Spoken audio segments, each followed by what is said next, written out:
Hello again. We're back in our sample Google Classroom. This time we're going to talk about how to communicate inside of the stream, the Google Classroom stream. So to do that, it's pretty easy. The first thing I wanted to talk about, though, is to get over here into the settings. And you scroll down here to stream. You have some control over this as the teacher. You can control if students can post at all. So this would allow any student, anyone in the class, to be able to create a post for the stream in the classroom, unrestricted, right? Unmoderated, all that. This next option is like only you can post the original post in the stream, and students are permitted to comment underneath that. And then lastly, this locks everything down to where you as the teacher are the only person who can post or comment. So it's up to you how you want to manage your classroom like that and choose the way that you're going to work. I'm going to go ahead and show allow students to post and comment, but just making sure I wanted to show you that setting first. All right, in order to communicate in the stream, it's super easy. This is where how we would make classroom announcements, where we could pose questions, or we could give them materials that maybe we want them to see that aren't necessarily part of an assignment, but just something that would maybe be good for them to know or see. So to do that, just like Facebook or any social media that you're familiar with, you click here in this box to make a post. And so just like in assignments, which we've not really talked about yet, you can choose who sees this. So if you're going to make one blanket assignment, maybe you're telling your students that, hey, I'm going to be out tomorrow. There'll be a substitute. I expect you to be on your best behavior, blah, blah, blah, blah, blah, whatever you wanted to say. But you don't want to do that for every single Google Classroom that you have. This option here will allow you to not only check the one that you're posting in, but you can add that same announcement to any or all of the other classes that you want. So once you hit the submit or the post button on this, it's going to show up in every Google Classroom, and every student will receive an email, the notification for that. But since I don't want to bug everybody, I'm going to undo those. Another thing, if you only choose one, if you're only going to send this to one class, you have another option in this next drop-down box here, which is going to let you select which students that you would like to receive this. And you know what? In the name of demonstrating this, I'm going to go to a different class that I have a bunch of people in, and we'll show you that way. So here I've got a bunch of people, and so I can check that, and that's going to remove all the check marks. So let's say I only want to send this to, I don't know, Mrs. Gore and Mrs. Hammonds, right? This is an announcement that's just specific for those two people. I don't want anybody else to see it.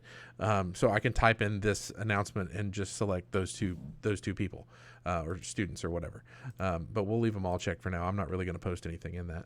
But let's go back to just so I don't accidentally send it to somebody.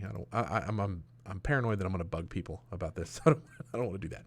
All right. So we're back in here. This is where this is the announcement. I don't know. You know what? Let's do this. Look at this while I'm out tomorrow. Okay. Now this sounds more like an assignment, but we're going to show this purpose because assignments you would handle a little differently. We'll do another video for that. I'm going to hit add.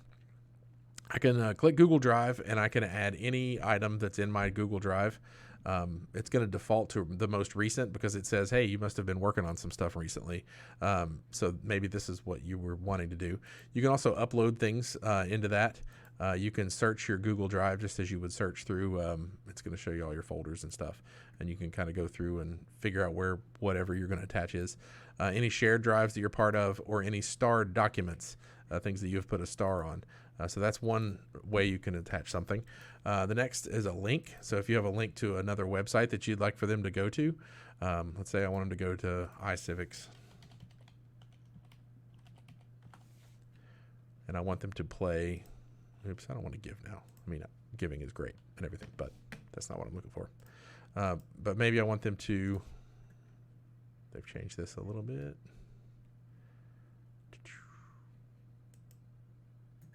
Nope, not that.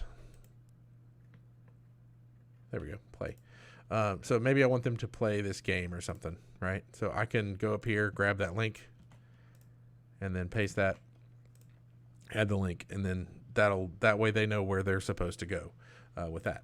You can also upload a file, or if you have a YouTube video, you can put them in that way. When you click YouTube, it gives you an option to search for it. I don't know. So I'm giving them that. So maybe I want them to watch this Law 101 How Lawsuits Work ad. So there's a YouTube video for them to watch. It'll tell them it's 15 minutes long. Here's the Argument Wars iCivics game I want them to play. Now, again, this is more like an assignment than it is an announcement per se. You would strictly use that stream mostly for just announcements, not like this, but this is what came to mind. So then you post it. You had some options there too. I should have held off on that. You could have saved it as a draft. You could have done other stuff with it.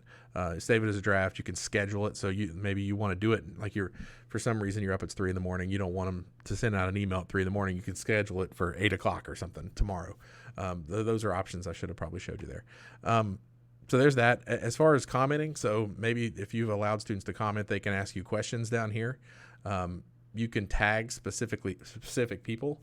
So just like on Facebook, you would tag somebody with the @ symbol and then start typing their name. However, in Google, it's plus, and I really can't. Yeah. So I can start typing their last name or whatever, and I can tag them there. I don't know. All right. And then when I send that, I don't know if that's, since I'm sending it to myself, it'll show up, but I should they'll get an email that says, hey, you've been mentioned in a comment. So that's kind of a way to call them out like that. So that's how you would create an announcement in Google Classroom. To create an assignment, and that's a whole different other story, but assignments do show up in the stream, so you would create it that way. But we'll do another video on that one. So hopefully this was helpful and not too confusing. If you need to get a hold of me for any reason, got questions, or you want to tell me that this was awful and I should do it again, you can find me at wodajr@collins-cc.edu. That's email or on Google Chat. And on Twitter at mrwoda.com. Not .com. My gosh, what is wrong with me today? At mrwoda on Twitter. There you go. I'm out of here. I'm going to stop. Bye.